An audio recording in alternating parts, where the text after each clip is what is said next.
할렐루야. 우리 주 예수 그리스도 이름으로 하나님 말씀 증거하겠습니다. 성경 말씀 욥기 23장 1절로 4절까지 말씀 같이 봉독하시도록 하겠습니다. 욥기 23장 1절로 4절까지 말씀. 욥이 대답하여 가로되 내가 오늘도 혹독히 원망하니 받는 재앙이 반식보다 중함이라. 내가 어찌하면 하나님 발견할 곳을 알고 그리하면 그 보좌 앞에 나아가서 그 앞에서 호소하며 변백할 말을 입에 채우고 내게 대답하는 말씀을 내가 알고 내게 이르시는 것을 내가 깨달으리라. 아멘. 이 말씀을 보다 좀 잘 이해하기 위해서 표준 세번역 표준 세번역을 좀 띄워주시기 바랍니다. 아마 굉장히 좀 도움이 될 것 같아서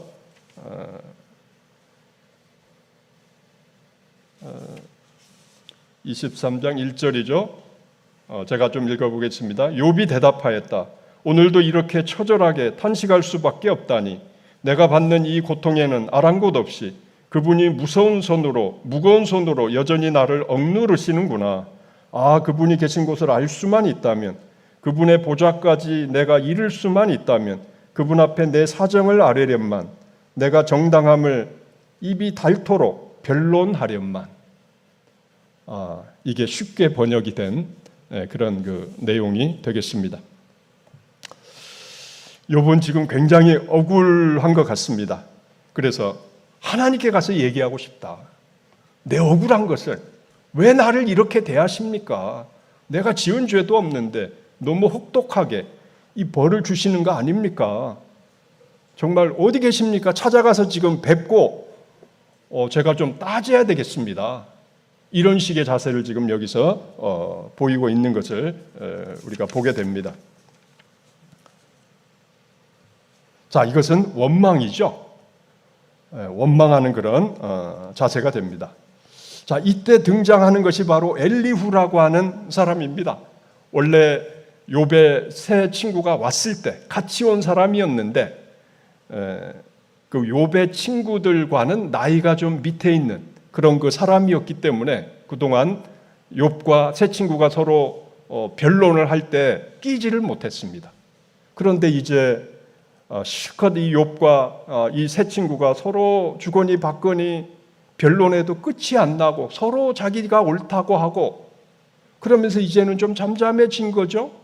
그러니까 이걸 듣다 못해서 엘리후가 나이는 적지만 등장을 합니다. 그러면서 이 욥에 대해서 그리고 이 세 친구에 대해서 책망하는 그런 내용이 있습니다. 욥기 32장 1절로 5절 말씀 보시겠습니다.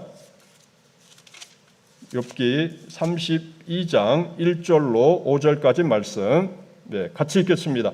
욥이 스스로 의롭게 여김으로 그 세 사람의 대답이 그침에 람 족속 부스 사람 바라겔의 아들 엘리후가 노를 바라니 그가 욥에게 노를 바람은 욥이 하나님보다 자기가 의롭다 하며 또 세 친구에게 노를 바람은 그들이 능히 대답하지는 못하여도 욥을 정죄함이라. 엘리후가 그들의 나이 자기보다 많음으로 욥에게 말하기를 참고 있다가 세 사람의 입에 대답이 없음을 보고 노를 바라니라. 자, 이 엘리후가 나이는 적지만 올바른 그런 믿음과 판단력을 가지고 있었던 그런 사람이어서 이제는 내가 보니까 다 좀 치우친 말을 하고 있다. 잘못된 말을 하고 있다. 내가 좀 말을 해야 되겠다. 이렇게 이제 나서게 되는 것을 봅니다. 자, 그리고 욥기 33장 8절로 11절 말씀을 또 보시도록 하겠습니다. 욥기 33장 8절로 12절까지 말씀 우리 같이 읽겠습니다. 내가 실로 나의 듣는데 말하였고 나는 네 말의 소리를 들었느니라. 이르기를 나는 깨끗하여 죄가 없고 허물이 없으며 불의도 없거늘 하나님이 나를 칠 틈을 찾으시며 나를 대적으로 여기사 내 발을 착고에 채우시고 나의 모든 길을 감시하신다 하였느니라. 내가 네게 대답하리라. 이 말이 네가 의롭지 못하니 하나님은 사람보다 크심이니라. 엘리후가 들었는데 욥이 말하기를 나는 깨끗하다. 죄가 없고 허물이 없고 불의가 없다. 그런데 어떻게 하나님께서 나를 그렇게 큰 재앙을 주시고 이렇게 큰 벌을 내리실 수가 있느냐. 이것은 너무하신 것이다. 이렇게 지금 항의하는 투로 말하고 있는 것을 이 엘리후는 분명히 들었다고 하는 것입니다. 그런데 이 말이 잘못되었다 하는 것이죠. 이것은 즉 하나님께서 지금 나에게 잘못하고 계신 것이고 바르게 하고 있지 못하다. 한마디로 공정하지 못하다 하는 것입니다. 이 말을 지금 했다고 하는 것이죠. 그래서 이제 엘리후가 얘기를 하게 되었던 것입니다. 자, 그래서 이제 엘리후가 한참 얘기를 하는데 사실 이 욥이 구했던 것이 뭡니까? 하나님이 어디 계십니까? 내가 찾아가서 좀 따져야 되겠습니다. 이러실 수는 없는 겁니다. 사실 이렇게 하나님 앞에 이제 얘기를 한 것이죠. 그래서 엘리후의 말이 끝나고 하나님께서 등장하십니다. 하나님께서 직접 나타나셔서 이 욥과 얘기를 하시기 시작하는 것을 우리는 봅니다. 아주 놀라운 그런 장면이죠. 욥기 38장 1절로 3절까지 말씀입니다. 욥기 38장 1절로 3절까지 말씀 읽겠습니다. 때 여호와께서 폭풍 가운데로서 욥에게 말씀하여 가라사대 무지한 말로 이치를 어둡게 하는 자가 누구냐? 너는 대장부처럼 허리를 묶고 내가 네게 묻는 것을 대답할지니라. 하나님께서 나타나신 것이죠. 네가 나하고 얘기하고 싶다고 하지 않았느냐? 어디 있습니까? 제가 찾아가겠습니다. 그래서 내가 왔다. 겁내지 말고 대장부처럼 네 얘기를 한번 당당하게 얘기해 봐라. 그리고 내 질문에도 답을 해봐라. 이렇게 하나님께서 말씀을 하시는 것이죠. 그리고서는 많은 질문을 하십니다. 자, 첫 번째 질문이 무엇입니까? 4절. 내가 땅에 기초를 놓았을 때 네가 어디에 있었느냐? 한마디로 창조할 때 네가 어디 있었느냐? 네가 어떻게 창조되는 줄 아느냐? 자, 그 6절에 그 주초는 무엇에 세웠으며 그 모퉁이 돌은 누가 놓았느냐? 이건 뭐 도저히 답을 할 수 없는 것이죠. 인간인데 어떻게 창조 때 하나님과 동급이라면 몰라도 어떻게 그것을 보고 어떻게 답을 할 수가 있겠습니까? 너와 나는 급이 다르다 하는 것을 지금 말씀하고 있는 것이죠. 나는 창조주고 너는 창조된 그런 인간에 불과한 그런 약한 존재다 하는 것을 사실은 하나님께서 지금 일깨워 주시려고 계속적으로 질문을 하고 욥은 할 말이 이제 찾지 못하는 그런 상황에 계속적으로 가게 되는 것을 보게 됩니다. 25절에서 27절도 한번 보시겠습니다. 25절로 27절. 누가 폭우를 위하여 길을 내었으며 우레에 번갯길을 내었으며 사람 없는 땅에 사람 없는 광야에 비를 내리고 황무하고 공허한 토지를 축축하게 하고 연한 풀이 나게 하였느냐? 네가 그랬느냐? 사람이 그랬느냐? 아니다.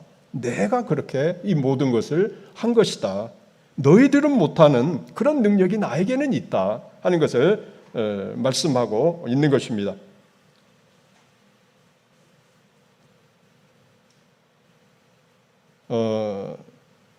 하나님을 창조주라고 합니다. 창조라는 건 뭐죠? 있는 것을 가지고 만드는 게 아닙니다. 재료가 있어서 만드는 것. 이건 창조가 아닌 거죠. 제작하는 겁니다. 우리 인간은 뭔가를 원료가 있으면 그걸 만들 수는 있습니다. 그런데 하나님은 그 단계를 훨씬 뛰어넘으신 분이시죠. 창조.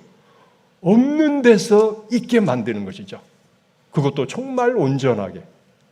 이건 정말로 하나님만이 하실 수 있는 바로 그러한 능력입니다. 자, 이러한 창조주 하나님이시고 그 다음에는 창조하신 다음에는 섭리하신다는 표현을 합니다. 섭리하는 건 다스린다는 것이죠. 만드시고 다스리신다. 우리 엄마들이 아이를 낳고 방치하지 않죠. 키웁니다.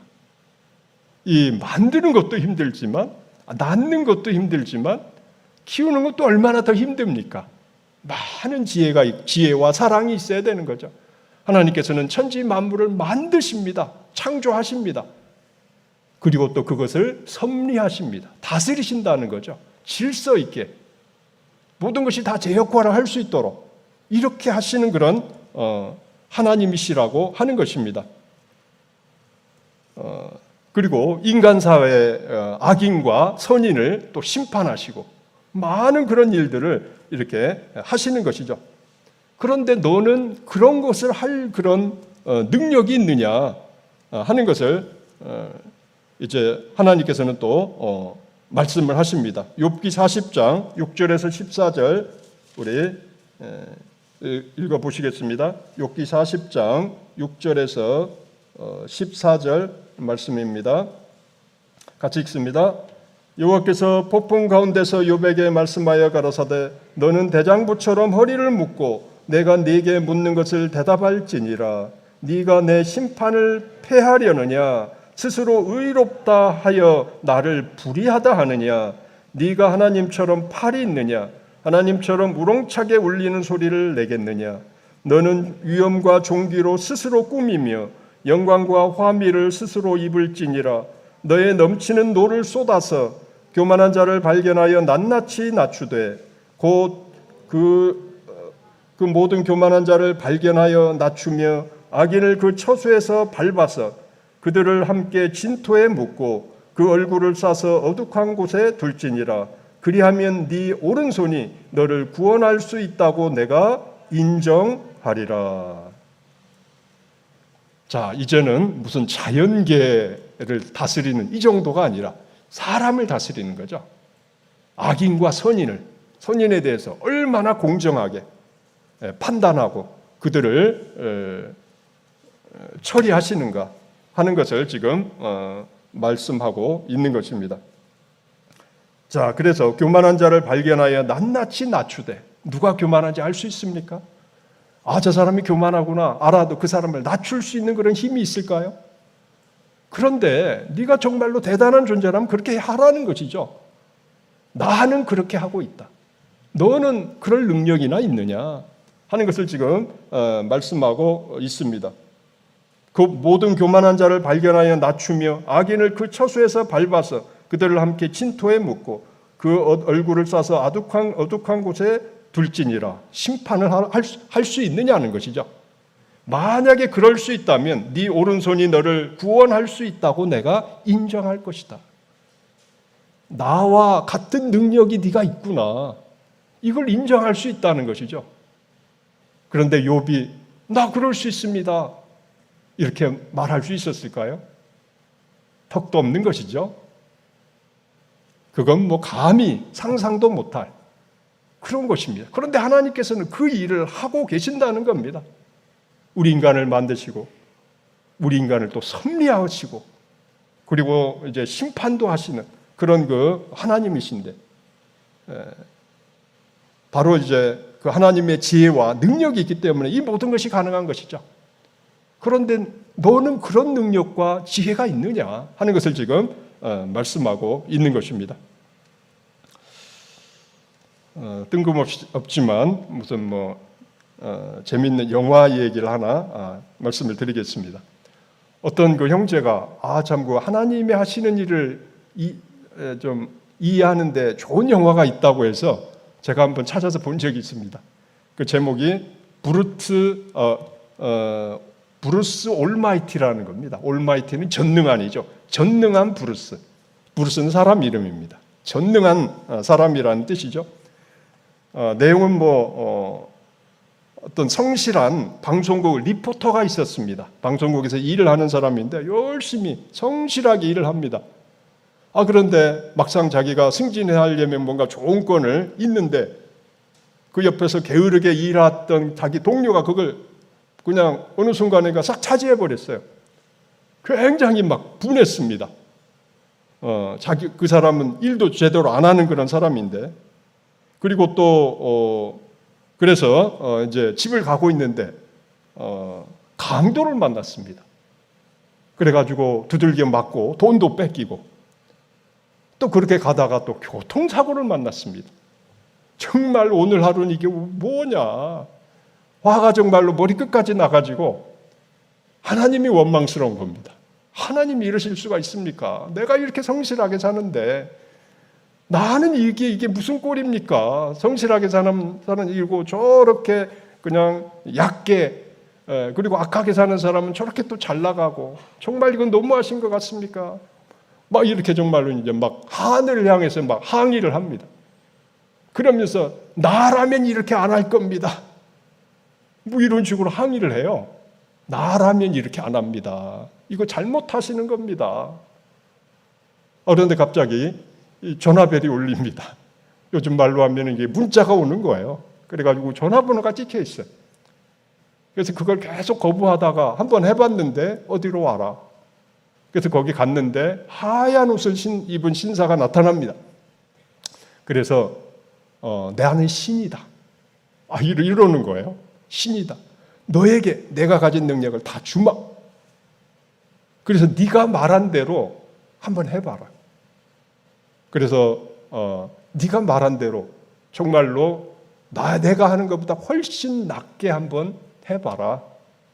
그래서 전능함을 줍니다. 그냥 보통 힘이 아니라 전능한 힘을 줘요. 갑자기 그래서 올마이티 브루스가 되는 겁니다. 전능한 브루스가 됐어요. 진짜 능력이 막 나가는 겁니다. 그래가지고 제일 처음에 그 능력을 어디에 쓰느냐? 자기 욕심 채우는 데 씁니다. 출세하고 돈도 벌고 그동안 자기가 능력이 없어서 못했던 것을 이제 이루는 데 이제 써요. 뭐지 그렇게 한참 이제 이것저것 막 이제 쓰다가 보니까, 근데 갑자기 막 엄청난 소리들이 막 들리기 시작하더라는 겁니다. 기도 소리였습니다. 그전에는 그게 안 들렸는데 능력을 가지니까 이 기도 소리가 들리는 거예요. 수많은 기도가 들리는 겁니다. 이렇게 해주십시오, 저렇게 해주십시오, 온갖 것이 다 들려요. 이거 지금 이 일도 보통 일이 아니구나. 다 그걸 이제 처리를 해야 하더라는 것이죠. 그래서 별별 이제 막 기도가 올라오는데 무슨 야구 경기를 하는데 이 팀이 이기게 해주십시오. 아니 우리 팀이 이기게 해주십시오. 이거 어느 편을 들어야 될지. 어디서는 비가 내리게 해달라고 하고, 어느 때는 여기는 너무 홍수가 나니까 비가 안 내리게 해달라고 하고, 참 보통 복잡한 게 아니더라는 것이죠. 그래서 처음에는 이제 막 그냥 있는 그대로 들어주니까 이상해지는 겁니다. 비가 너무 내려서 홍수가 난다든지, 너무 안 내려서 갑자기 사막이 된다든지, 이거 굉장히 이제 복잡하다는 걸 이제 알게 된 것이죠. 그래서 그냥 좌충우돌 막 하다가 너무 힘이 든 거예요. 그래가지고 결국 도저히 못하겠다 해가지고 두 손 두 발 들고 이제 다시 찾아갑니다. 그 전에 내가 했던 말은 내가 너무 뭘 모르고 했다고.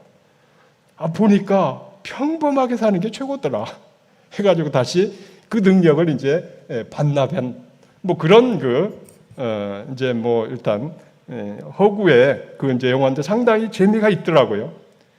정말로 하나님이 하시는 일이 정말로 많겠구나 하는 것을 짐작하게 하는, 보통 능력과 지혜와 이런 것이 있지 않고서는 이 복잡한 세상이 이게 정말 현상 유지만 된다고 하는 것, 이건 정말 엄청난 일이다 하는 것을 깨닫게 해주는 그런 내용이었습니다.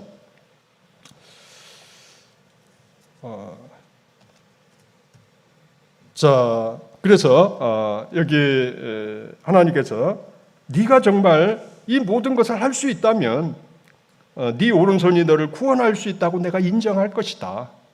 그런데 네가 정말 할 수 있느냐? 사실 그렇게 할 수 없다고 하는 것을 욥이 깨닫도록 이렇게 하셨던 것입니다. 그래서 욥은 참 이러한 일을 하시려면 정말 보통 그 능력이 있어서 있지 않고서는 안 되는 것이죠.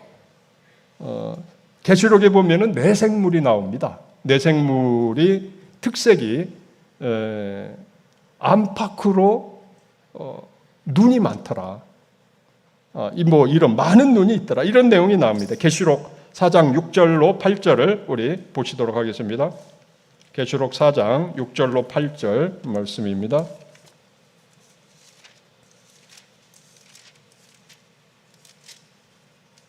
계시록 4장 6절에서 8절 말씀 읽겠습니다. 보좌 앞에 수정과 같은 유리바다가 있고 보좌 가운데와 보좌 주위에 네 생물이 있는데 앞뒤에 눈이 가득하더라. 그 첫째 생물은 사자 같고 그 둘째 생물은 송아지 같고 그 셋째 생물은 얼굴이 사람 같고 그 넷째 생물은 날아가는 독수리 같은데 네 생물이 각각 6날개가 있고 그 안과 주위에 눈이 가득하더라.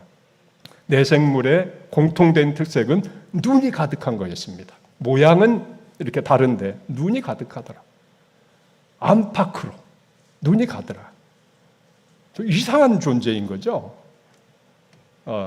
이 눈이 가득해야 사실은 다 볼 수가 있죠. 흔히 우리가 CCTV가 많지 않습니까? 근데 사각지대가 있는 데가 있답니다. 이렇게 비춰도 저렇게 비춰도 안 보이는. 그런데 눈이 가득하다는 건 사각지대가 없다는 얘기죠. 다 보신다는 겁니다. 하나님의 눈을 피할 재주가 없다. 다 보셔야 되는 것이죠. 그리고 그 지역만 또 떠나면 또 안 보이면 또 안 되죠. 그래서 사실은 하나님은 어디에나 계셔야 됩니다. 그래서 천지에 충만하셔야 되는 것이죠. 그래야 모든 것을 다 보시고 파악을 하시고 다스리실 수가 있는 것이죠. 그래서 성경에는 하나님은 모든 것에 계신다는 것을 말하고 있습니다. 시편 139편 말씀 찾아보시겠습니다. 시편 139편 7절로 10절까지 말씀입니다. 읽겠습니다. 내가 주의 손을 신을 떠나 어디로 가며 주의 앞에서 어디로 피하리이까? 내가 하늘에 올라갈지라도 거기 계시며 음부에 내 자리를 펼지라도 거기 계시니이다. 내가 새벽 날개를 치며 바다 끝에 가서 거할지라도 곧 거기서도 주의 손이 나를 인도하시며 주의 오른손이 나를 붙드시리이다. 내가 주의 앞에서 어디로 피할 수 있겠습니까? 어디 가나 주님이 계시는데 우리는 지금 이 자리에 있을 수밖에 없는 것이죠. 이 자리에 있으면서 부산에도 있고 저기 뉴욕에도 있고 이건 불가능합니다. 우리는 딱 현재 이 자리에 있어야지 다른 데 같이 존재할 수가 없는 거죠. 다른 데서 일어난 일은 모릅니다. 그걸 어떻게 할 수도 없습니다. 그래서 그냥 일이 너무 많으면 진짜 몸이 그냥 10개만 됐으면 좋겠다. 왜? 다 처리하게 가서 이런 말을 하는데 그건 안 될 말인 것이죠. 그런데 하나님은 그게 가능하십니다. 왜? 어디에나 다 계시는 그런 그 하나님이시라는 거죠. 그래서 하나님은 만물 가운데 충만하신 천지에 충만하신 바로 그분이십니다. 이런 분이시기 때문에 온전하게 파악을 하시고 온전하게 다스리실 수가 있고 그런 것이죠. 욥은 그런 존재입니까? 제가 하나님보다 더 잘 다스릴 수 있습니다. 그럴 수 있나요? 어디서 뭐가 일어난지도 모르고 처리할 그런 능력도 없는 존재인데 이걸 이제 이 욥은 하지 않을 수가 없었다고 하는 것입니다. 자, 그래서 욥이 회개합니다. 드디어 하나님 앞에 무릎을 꿇고 잘못을 인정하게 됩니다. 욥기 42장 1절로 6절까지 말씀 보시겠습니다. 욥기 42장 1절로 6절 말씀입니다.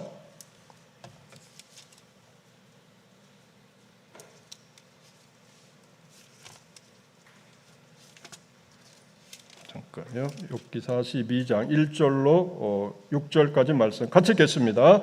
욥이 여호와께 대답하여 가로되 주께서는 무소불능하시오며 무슨 경영이든지 못 이루시는 것이 없는 줄 아오니 무지한 말로 이치를 가리우는 자가 누구니이까. 내가 스스로 깨달을 수 없는 일을 말하였고 스스로 알 수 없고 헤아리기 어려운 일을 말하였나이다. 내가 말하겠사오니 주여 들으시고 내가 주께 묻겠사오니 주여 내게 알게 하옵소서. 내가 주께 대하여 귀로 듣기만 하였사더니 이제는 눈으로 주를 배웠나이다. 그러므로 내가 스스로 하나고 티끌과 재 가운데서 회개하나이다. 하나님, 제가 잘못했습니다. 감히 판단할 수 없는, 스스로 장담할 수 없는 그런 말을 하고 건방진 말을 했습니다. 내가 하나님보다 내가 하면 더 잘할 수 있다고 감히 말도 했습니다. 하나님 용서해 주십시오.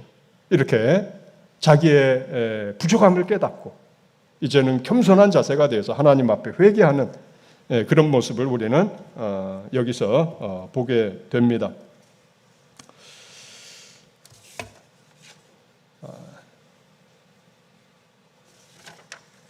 참 우리가 우리의 연약함을 알게 되었을 때 진정으로 겸손해지는 것 같습니다. 한참 잘 나가고 모든 것이 내 뜻대로 되어 나갈 때, 모든 것을 다 할 수 있다고 착각할 때 우리는 그런 겸손이 없어집니다. 그런데 정말 나의 연약함을 알았을 때 진정으로 하나님을 이제 경배하는 그런 마음이 들게 돼 있는 것이죠. 최근에 참 귀한 간증을 제가 보게 되었습니다. 아주 훌륭한 그런 우리 바이올리니스트, 음악가인데 우리 교인이 되었더라고요. 자, 이름이 차이 슈엔 자매인데 미국 자매입니다. 그런데 이분은 아마 대만 출신인 것 같습니다. 그런데 이 자매가 원래 안 믿었을 때인데 교통사고를 만났습니다. 그래서 입원해 있는데 사람들이 왔는데 그 중에 우리 참예수 교인이 있었다고 그래요. 그래가지고 굉장히 자기를 잘 돌봐주고 힘을 줬다고 합니다. 그래서 진짜 고맙다. 나는 지금 안 믿지만 만약에 교회를 나가면 참예수 교회를 가야지. 이런 생각을 했다고 합니다. 그런데 너무 심하게 다쳐서 임신도 못할 것이다. 앞으로 생활하기가 힘들 것이다 했는데 아주 기적적으로 다 완쾌가 되고 나중에 결혼해서 아기도 가지게 되고 하는 일이 너무 잘 되는 겁니다. 결혼을 또 이제 바이올리니스트하고 결혼을 해서 두 아들을 낳고 하는 일도 너무 잘 되고 이렇게 이제 되는 거예요. 야, 정말 뭐 부러울 게 하나도 없다. 너무 행복하다. 그러다 보니까 야, 이게 누군가가 나를 이끌어주는 것 같다. 이런 생각이 들어서 뭔가 이거 우리 감사해야 되지 않을까. 이런 생각을 이제 하게 됐다는 겁니다. 그러다가 내가 교통사고 만났을 때 그때 교회를 나가면은 참예수 교회를 나가야지 이런 생각을 했었는데 그래 한번 하고 이제 찾아봤답니다. 그랬더니 이제 가까운 이제 교회가 나오더라는 거예요. 거기 갔는데 조그맣고 목회자가 이제 목자님도 아닌 어떤 그 여자 신도가 설교를 하고 있더라는 겁니다. 그런데 그래서 그거를 이제 처음으로 가서 이제 듣고 집에 와서 둘이 얘기하는데 이상하더라. 그때 내가 참 자신만만하고 난 대단한 사람이야 이렇게 생각을 했는데 이상하게 거기서 있는데 내가 참 아주 보잘것없는 사람이다. 그리고 이 사람들은 참 대단한 사람들이다. 이런 생각이 들더라는 겁니다. 한 번도 그런 생각을 안 해봤는데 그런 생각이 이제 들었다고 하는 것이죠. 그래서 그게 참 이상한 것은 그 사람 아주 대단한 남편이 대단한 남자였답니다. 9살 때부터 솔로 바이올리니스트가 됐답니다. 어릴 때부터 바이올린을 켜서 아주 천재적이었나 봐요. 오케스트라와 협연도 하고 앨범도 내고 그다음에 세계적인 바이올린을 무상으로 대여받아 가지고 연주할 수 있는 권한도 가지고 몇 년치 그 스케줄이 쫙 짜 있는 그야말로 이제 톱 클래스의 이제 그런 그 바이올리니스트인 거예요. 그런 사람이 자기가 참 보잘것없는 존재라고 느꼈다고 하는 건 이건 참 있을 수 없는 그런 말이었다고 하는 것이죠. 근데 그렇게 느꼈다고 하는 것입니다. 그래서 어쨌든 예배에 이제 계속 참석하고 이제 그랬는데 사실 믿음이 원래 갈급해서 믿게 된 게 아니어가지고 뭐 믿기는 믿는데 그냥 뭐 이렇게 하나님을 절실히 믿고 기도하고 찾고 이러지는 않고 이제 과거에 그런 생각을 했었으니까 이거 하면서 이제 그렇게 다니는 그런 정도였고 또 믿는 것이 어떤 것이냐 그런 호기심을 좀 이렇게 채우는 그 정도로 이제 생각을 좀 했다고 하는 것이죠. 그리고 나는 하나님이 필요 없다. 나는 내 능력이 있다. 그래서 얼마든지 내 힘으로 잘해 나갈 수 있다. 이런 자신감이 가득했다고 하는 것입니다. 그래서 내 능력이 있으면 앞으로 모든 일을 나는 다 헤쳐나갈 수 있다. 돈도 잘 벌 수 있고 뭐 지금보다는 훨씬 나아질 수 있고 그런 자신감으로 꽉 차 있었다고 하는 거죠. 그러니까 하나님 앞에 뭐 무릎을 꿇고 뭐 구하고 자기는 뭐 그러고 싶지 않다. 이런 생각을 가졌던 그런 사람이었다고 하는 것입니다. 그런데 이 톱 클래스를 이거 유지를 하려면 매일 하여튼 엄청난 그런 연습을 해야 된답니다. 특히 그 이 손 연습이 엄청 빨라야 그 수준을 계속적으로 유지할 수 있어서 날마다 엄청난 연습을 하는데 어느 날은 이게 잘 안 움직이더라는 겁니다. 안 움직이더래요. 그래가지고 아주 이게 힘도 없고 이게 잘 움직여지지도 않고 그런 일은 처음이었는데 그런 일이 일어나게 됐습니다. 그래서 그래도 막 기를 쓰고 하는데 그전에는 10분이면 끝날 연습이 10시간이 걸렸답니다. 10시간이. 그것도 간신히. 이거 이상하다. 이거 큰일 났다. 그래가지고 또 그 다음에도 더 연습을 하는데 또 안 되는 거예요. 시간이 조금 좀 줄기는 하는데 안 되고. 그래서 이게 웬일이냐. 그래가지고 이건 뭐 정말 이제 불안해하고 이랬었다고 하는 것이죠. 이것이 2달간 계속이 됐답니다. 그런데 2달 후에는 순회 공연이 잡혀 있었대요. 아주 큰 그 공연을 해야 되는데 이거 큰일 난 거죠. 워밍업 하는데 10시간이 걸리는 겁니다. 이거 이래가지고 이거 어떻게 되나. 이러고 이제 막 답답하니까 뭐 안 믿는 사람이니까 막 술도 마시고 막 이러고 있으니까 아내가 보니까 이건 잘못됐거든요. 그래서 어느 날 이제 남편을 불렀다는 것입니다. 내가 보니까 당신은 당신의 재능만 믿고 이제까지 살았다. 정말로 교회를 나가지만 하나님을 믿고 섬기고 의지하기보다는 당신의 재능만 믿고 살지 않았느냐. 근데 지금 뭐냐. 당신은 한 번도 기도해보지 않았다. 한번 기도해보라고. 한번 믿고 기도해봐라. 그러니까 별다른 방법이 없지 않습니까? 그래서 이제 그래, 한번 그래봐야 되겠다 하고서는 처음으로 무릎을 꿇고 이제 기도를 한 것이죠. 기도를 하고 이제 좀 지나는데 조금씩 좋아지더라는 겁니다. 아주 조금씩. 그리고 한 달 정도 되니까 정상으로 돌아온 겁니다. 정상으로 돌아왔습니다. 그래가지고 그 순회 연주를 무사히 다 마칠 수가 있었다고 합니다. 그 연주를 다 마치고 집에 와서 바이올린을 껴안고 울었답니다. 그러면서 하나님 정말 감사합니다.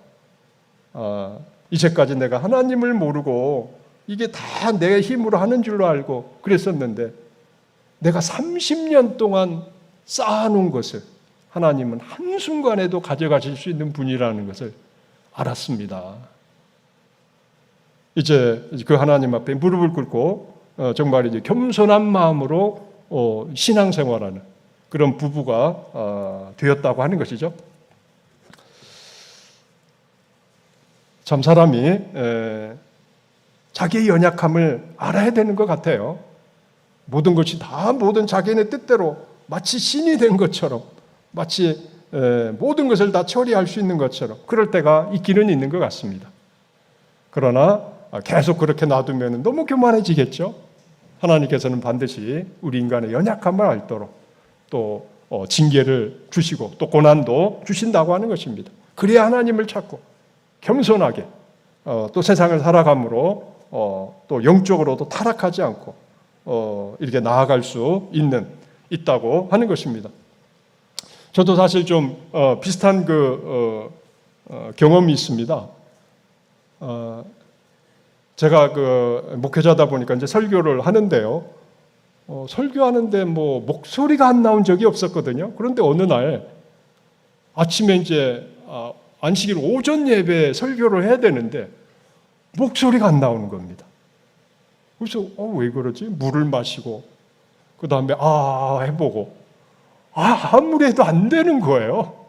그런데 막 예배 시간은 막 다가오고 그래서 그냥 이렇게 해보고 저렇게 해보도 정말 이건 처음이었습니다. 목이 쇠인다든지 이런 적도 한 번도 없었거든요. 그래서 이 목소리는 자신 있다. 사실 그런 마음이 있었습니다. 그런데 목소리가 안 나오는 거예요. 정말 이거 암담하더라고요.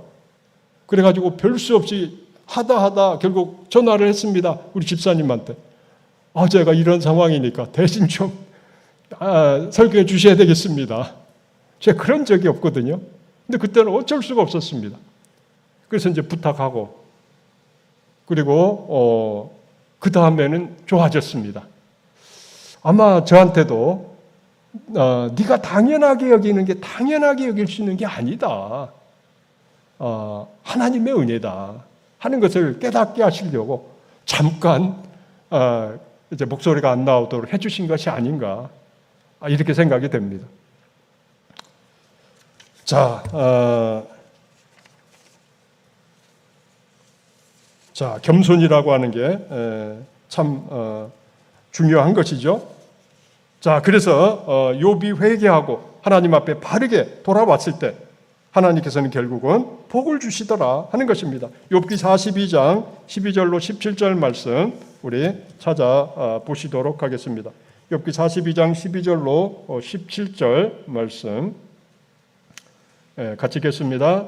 여호와께서 욥의 모년에 복을 주사 처음 복보다 더하게 하시니 그가 양 1만 4천과 약대 6천과 소 1천 겨리와 암나귀 1천을 두었고 또 아들 7과 딸 3을 낳았으며 그가 첫째 딸은 여미마라 이름하였고 둘째 딸은 구시야라고 이름하였고 셋째 딸은 게렌합북이라 이름하였으며 전국 중에 욥의 딸처럼 아리따운 여자가 없었더라.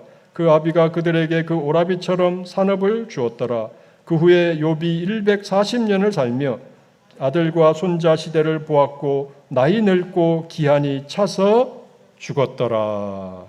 자, 10절을 보니까 욥에게 그전 소유보다 갑절이나 주신지라. 더 복을 주신 것이죠. 그것은 욥이 정말 이제는 더 겸손한 마음으로 하나님을 섬길 줄 알고 이러한 귀한 마음을 가지게 되었고 또 사실은 그 어려운 시험을 사실은 이제 다 훌륭하게 잘 이렇게 이겨냈기 때문입니다. 사실 욥의 욥의 인내는 정말 유명하죠. 그러나 온전했습니까?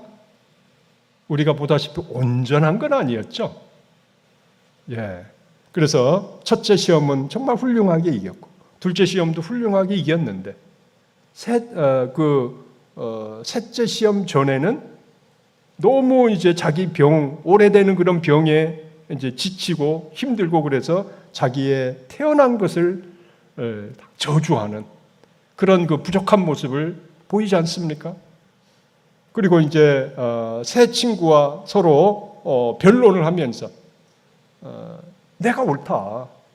옳으니까 옳다고 하는 것은 맞는데 이제는 그러다 보니까 하나님께서 너무하신다는 생각이 들어서 결국은 하나님을 원망하고 마는 그런 부족한 부분. 그건 분명히 부족한 것이죠. 그럼에도 불구하고 하나님께서 복을 주십니다. 온전하지 하나님께서는 100%를 원하시는 건 아니시는 것이죠. 우리의 연약함을 아십니다. 우리가 힘을 다하며 하나님께서는 그것을 귀하게 보신다고 하는 겁니다. 그리고 거기에 하나님의 긍휼을 더하셔서 우리에게 은혜를 허락해 주시는 것이죠. 욥은 온전한 그런 사람이어가지고 이 복을 받은 것은 분명히 아닙니다. 부족한 점이 다른 사람보다는 훌륭했지만, 그러나 하나님 보시기에는 부족한 점이 분명히 있었지만, 그러나 하나님은 그의 그 최선을 다하는 그리고 겸손한 그리고 회개하는 그 모습을 통해서 하나님께서 복을 주신 것을 우리가 보게 됩니다. 자, 그래서 우리는 욥기를 볼 때 이게 다 하나님의 말씀이다 이렇게 생각해서는 안 될 것 같습니다. 왜냐하면은 욥이 정말 믿음으로 한 말은 귀한 말인 거죠. 우리가 그걸 받아들여야 되겠는데, 그러나 그 욥과 새 친구가 서로 변론한 것은 어떻습니까? 사실은 이제 부족한 부분이 많이 있는 그런 것이었죠. 그래서 하나님께서도 새 친구의 말이 잘못됐다. 또 욥도 내가 말할 수 없는 함부로 얘기를 했습니다. 이렇게 스스로 잘못됐다고는 인정하는 그런 부분이 굉장히 거기 많이 있습니다. 그래서 서로 변론한 것은 그렇게 우리가 잘 가려가면서 봐야 되는 것이죠. 그런데 나중에 정말 겸손하게 회개하고 하나님께로 돌아오는 그런 모습들, 이런 부분을 우리가 교훈으로 삼아서 우리가 나가야 되겠습니다.